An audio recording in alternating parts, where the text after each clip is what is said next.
मम्मा, पापा कब आएंगे? जल्दी ही आएंगे बेटा। मम्मा 2 वीक हो गए, पापा घर नहीं आए हैं। बस कुछ दिन और बेटा। ये हर रात की कहानी हो गई थी अब। दरअसल मिन्नी को पापा से बेड टाइम स्टोरी सुनकर सोने की आदत है। सुबह पापा के साथ ब्रश करने की भी आदत है। नाश्ता भी पापा के साथ ही करने की आदत है। उसे कौन से कलर की फ्रॉक पहननी है ये भी पापा से ही पूछने की आदत है। सच कहें तो नन्ही मिन्नी को अपने पापा की ही आदत है। आज तक उसे याद नहीं कि पापा कभी इतने दिनों के लिए उससे दूर हुए हों। ऐसे है ही कितनी बड़ी हो, बस 5 साल की। मेघा ने किसी तरह आज की रात भी निकाल ली। बहला के, फुसला के, लोरी गा के सुला दिया उसे। पर उसकी आंखों में नींद कहाँ थी। पति की चिंता उसे भी खाए जा रही थी। ऊपर से बेटी का ये हाल उससे देखा नहीं जा रहा था। हर रात उसे सुलाने की चिंता और सुबह उठकर फिर उसे समझाने की। भरा पूरा घर है। मेघा, मिन्नी, दादाजी, दादी। मिन्नी के पापा राजीव भी भले चंगे हैं, लेकिन पिछले 2 हफ्तों से घर नहीं आए।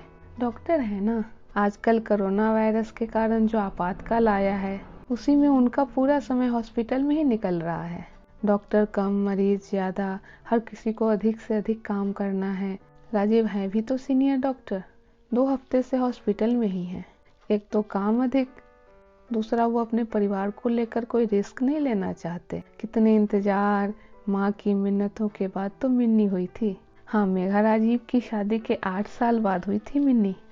जैसे मिन्नी की आदत है पापा की भी जान बसती है नन्ही मिन्नी में। अब अपनी जान की जान जोखिम में तो नहीं डाल सकते ना, इसलिए घर नहीं आते। मिन्नी बेटा, आज दादी ने आपके लिए आपका फेवरेट गुड़ का पराठा बनाया है। डाइनिंग टेबल पर उदास मिन्नी का मन बहलाने के लिए दादी ने कहा। थैंक यू दादी। नन्ही मिन्नी का ये बड़ापन देख दादी का कलेजा मुंह को आ गया। कलेजा तो उनका रोज ही चीरता है। जब जब न्यूज में कोरोना वायरस के बारे में, उससे होने वाली मौतों के बारे में सुनती हैं, मन तड़प उठता है। कभी कभी तो माँ का बेबस मन दया, मानवता सब किनारे रख खुद को कोसने लगता है। मैंने ही जिद की थी ना उसके डॉक्टर बनने की। मेरे पिता डॉक्टर हैं तो मेरा बेटा भी डॉक्टर बने। आज डॉक्टर नहीं होता तो बाकियों के बेटों की तरह घर में रहता ना। लेकिन अगले ही पल ख्याल जबरन मन से निकालती हैं। हाय, मैं कितनी स्वार्थी हो गई। ये सारी भावनाएं मन में ही चलती, किसी को बताती नहीं। बस बार बार भगवान से बेटे के लिए दुआ मांगते रहती। मम्मी, आपकी चाय ठंडी हो रही है। मेघा की आवाज ने सास को उनके अंतर मन की लड़ाइयों से एक पल में बाहर निकाल लिया। हर कोई हर किसी के मन की पीड़ा, मन का डर समझ रहा था, पर मजबूत बन हिम्मत बढ़ाने की भरसक कोशिश भी की जा रही थी। जब राजीव वहां जाबाज सिपाही की तरह मुस्तैदी से अपना कर्तव्य निभा रहा था तो परिवार कमजोर पर उसका हौसला कम कैसे करता। मेघा बेटा, मेरी डायबिटीज की दवाई देना तो। पापा, डिब्बी तो खाली है। खत्म हो गई? हाँ पापा, हमें पता ही न चला। अरे राजीव हमेशा डिब्बी बिना कहे बिना बताए भर दिया करता था, कभी डब्बी खाली होते देखी ही नहीं थी। मेरी ही गलती है।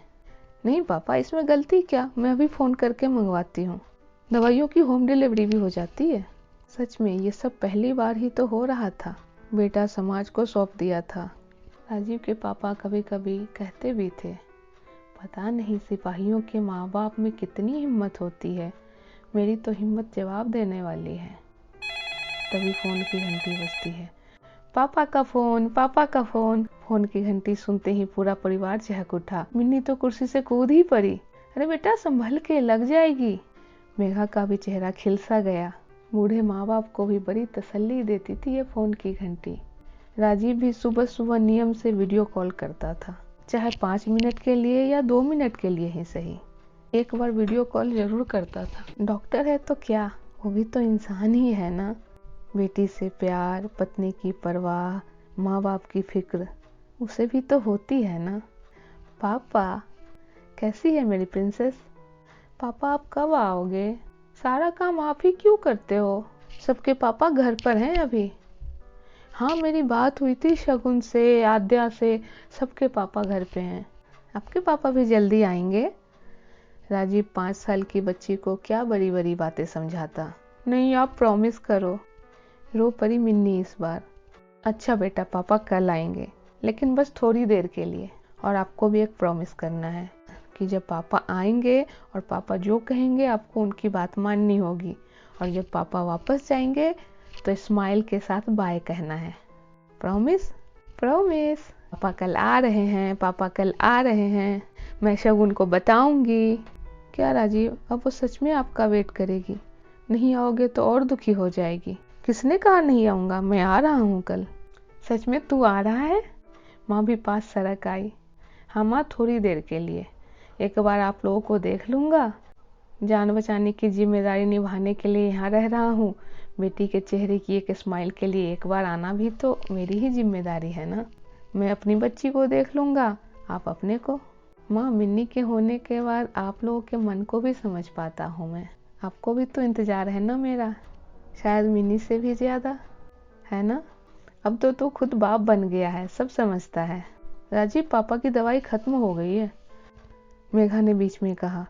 क्या खत्म हो गई? मैं फोन कर देता हूँ, एक बार डिब्बी का फोटो खींच लेना। मैसेज में कितना लिखूंगा, फोटो भेज दूंगा तो मेडिकल शॉप वाले को भी आसानी होगी। आप सच में कल आ रहे हैं? डब्बी के पास जाते मेघा बड़ी लरजती डरती आवाज में बोली। क्या हुआ, इतनी उदास क्यों हो? बहुत मन खराब होता है किसी किसी समय न्यूज़ देखकर। डॉक्टर्स भी कहाँ सेफ हैं। आप अपना ख्याल रखना। ठीक है, मैं फोटो भेजती हूँ। ज़्यादा बात नहीं कर पाई मेघा। अब हॉस्पिटल में घर पति को कितना परेशान करती। आज की रात तो मिनी पापा के आने की खुशी में अच्छे से सो गई। न बेड टाइम स्टोरी न लोरी, बस उछल रही थी कल पापा आएंगे, कल पापा आएंगे। पूरा घर ही उतावला था। ये 2 हफ्ते 2 साल की तरह कटे थे। सुबह नाश्ता के बाद राजीव का फोन आया। चौंक गई मेघा, आप आए नहीं? अरे मैं बाहर हूँ। तो फिर फोन क्यों कर रहे हो, बेल बजाओ ना।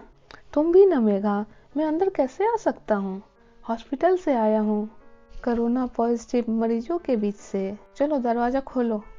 माँ, वो बाहर है, मेघा ने सास को बताया और बाहर का दरवाजा खोला। पापा पापा। जैसे ही मिन्नी दौड़ने को हुई पापा को गले लगाने, उधर से राजीव के हाथ ने इशारा किया रुकने का। इधर मेघा ने हाथ से उसकी बाह पकड़ ली। बेटा, आप पापा के पास नहीं जा सकते। क्यों? पापा को हग करना है। बेटा, आपने कल पापा को प्रॉमिस किया था ना कि पापा की बात मानोगे। तो मैं शैतानी थोड़ी ना कर रही हूँ। मिनी। ओके, हाय पापा। हाय बेटा, कैसी है मेरी प्रिंसेस? Not good. ये मुलाकात तो जुदाई से भी ज्यादा तकलीफ देह बन गई। राजीव को इसका अंदेशा तक ना था, वरना वो नहीं आता। सबने बातें कम की, बस भरकर एक दूसरे को मन में उतार लिया। मुश्किल से आधा घंटा ही रुक पाया राजीव। वो भी डरा हुआ था इन्फेक्शन की वजह से, और पास आकर भी ये दूरी बहुत साल रही थी मन को। तभी हॉस्पिटल से फोन भी आ गया। दूर से ही माँ पापा को प्रणाम कर नजरों से पत्नी को तसल्ली दे जाने लगा और कहता गया, जहाँ मैं बैठा था उस जगह को अच्छे से सैनिटाइज कर लेना। जाते जाते बिटिया को आवाज दी, मिनी स्माइल, अपने प्रॉमिस किया था। मिनी ने कहा, बाय पापा, घर के भीतर कब आओगे? मैं आपको हक कब करूंगी? बड़ा मुश्किल था कदम पलटना राजीव के लिए, पर अभी बहुत जरूरी था उसका आगे बढ़ना। कंधे से बड़े ग्रिल को धकेलते हुए बाहर निकल गया राजीव।